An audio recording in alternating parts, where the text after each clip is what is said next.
எல்லாருக்கும் வணக்கம். நான் இப்போ கிராமத்து ஸ்டைலில் முட்டை குருமா செய்ய போகிறேன். அதுக்கு தேவையான பொருட்கள்: 4 வெங்காயம் பொடியாக நறுக்கி வச்சுருக்கேன், 2 தக்காளி நறுக்கி வச்சுருக்கேன், தாளிக்க 2 பட்டை, 2 லவங்கம், 2 ஏலக்காய், பேஸ்ட் அரைக்க கொஞ்சம் பொட்டுக்கடலை, கொஞ்சம் மல்லித்தழை, கொஞ்சம் கருவேப்பிலை, அரை மூடி தேங்காய், பேஸ்ட் அரைக்க பூவை துருவி வச்சுருக்கேன், 4 முட்டை வேக வச்சு வச்சுருக்கேன், 2 உருளைக்கிழங்கு வேக வச்சு அரிஞ்சு வச்சுருக்கேன்.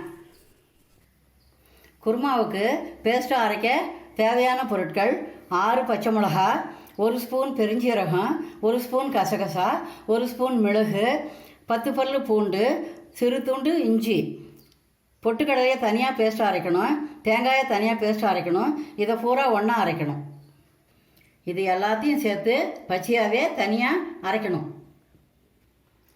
1 ஸ்பூன் மிளகு, 1 ஸ்பூன் கசகசா, 1 ஸ்பூன் பெருஞ்சீரகம், 6 பச்சை மிளகா, 1 துண்டு இஞ்சி, 10 பல்லு பூண்டு. இது எல்லாத்தையும் சேர்த்து ஒன்றா அரைச்சிக்கணும்.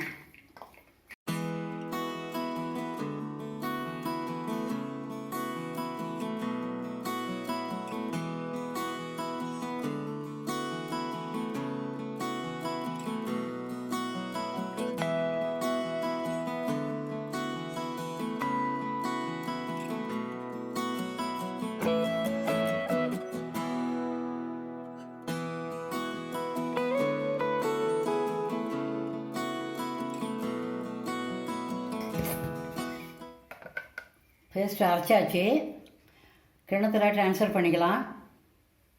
இப்போது கிராமத்து ஸ்டைலில் செய்கிற முட்டை குருமாவுக்கு தாளிக்க போகிறேன், பார்க்கலாம் வாங்க. 4 ஸ்பூன் எண்ணெய் காயட்டும்.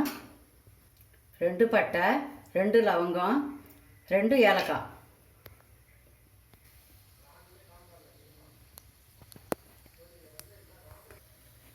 பட்டை கிராம்பு தாளிச்சாச்சு.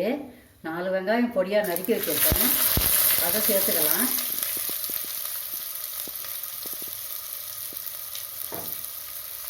வதங்கட்டும்.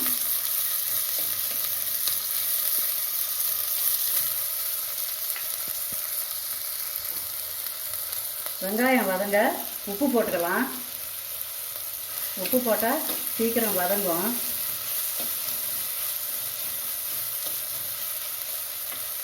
இப்போ 2 தக்காளி அரிஞ்சு வச்சுருக்கேன், அதை சேர்த்துக்கலாம்.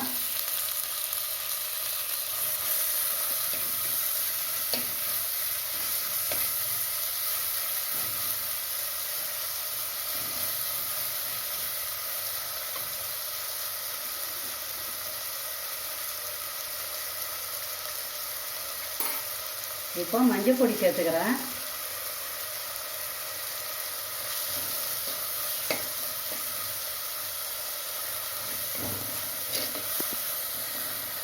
கருவேப்பிலை சேர்த்துக்கிறேன்.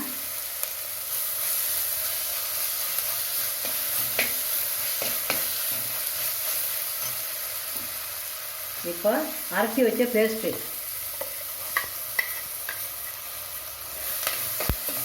பச்சை மிளகாய், பெருஞ்சீரகம், மிளகு, கசகசா, இஞ்சி, பூண்டு, இது எல்லாத்தையும் சேர்த்து ஒன்றா அரைச்ச பேஸ்ட்டு சேர்த்துக்கிறேன்.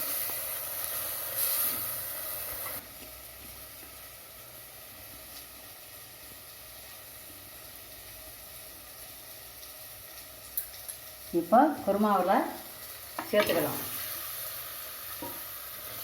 முட்டையை சேர்த்துட்டு இப்போ வதக்கணும்.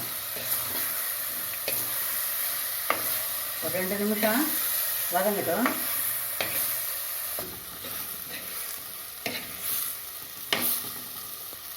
வதங்கினது போதும். இப்போ தண்ணி சேர்த்துக்கிறேன்.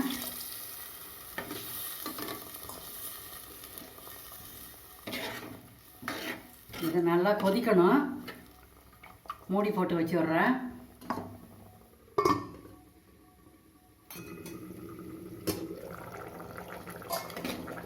குழம்பு நல்லா கொதிச்சுடுது, பச்சை வாசனை போயிடுது. இப்போ வேக வச்ச உருளைக்கிழங்க சேர்த்துக்கலாம்.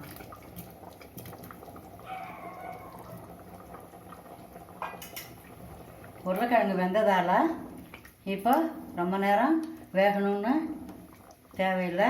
இப்போ பொட்டுக்கடலை பேஸ்ட்டு ஊற்றிக்கிறேன்.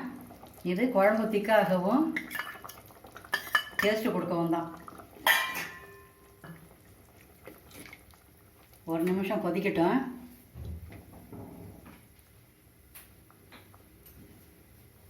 அரை மூடி தேங்காய் பேஸ்ட்டு சேர்த்துக்கிறேன்.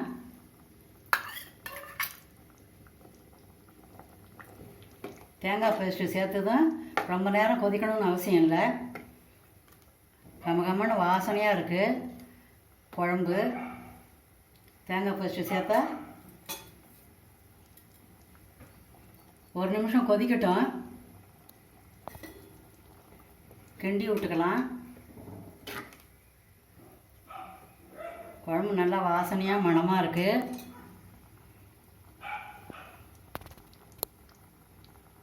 இப்போ மல்லித்தழை தூவி இறக்கிக்கலாம்.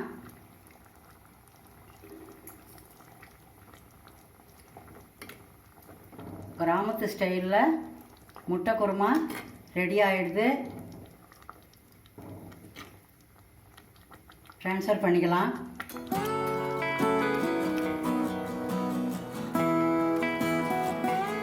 கிராமத்து ஸ்டைலில் முட்டை குருமா கமகமன்னு ரெடி ஆகிடுது. நீங்களும் இது போல் செய்து பாருங்கள். இந்த வீடியோ உங்களுக்கு பிடிச்சிருந்தா லைக் பண்ணுங்கள், கமெண்ட் பண்ணுங்கள், ஷேர் பண்ணுங்கள். சத்தோடு தான் சமைச்சு சந்தோஷமாக சாப்பிடுங்க. தேங்க்யூ.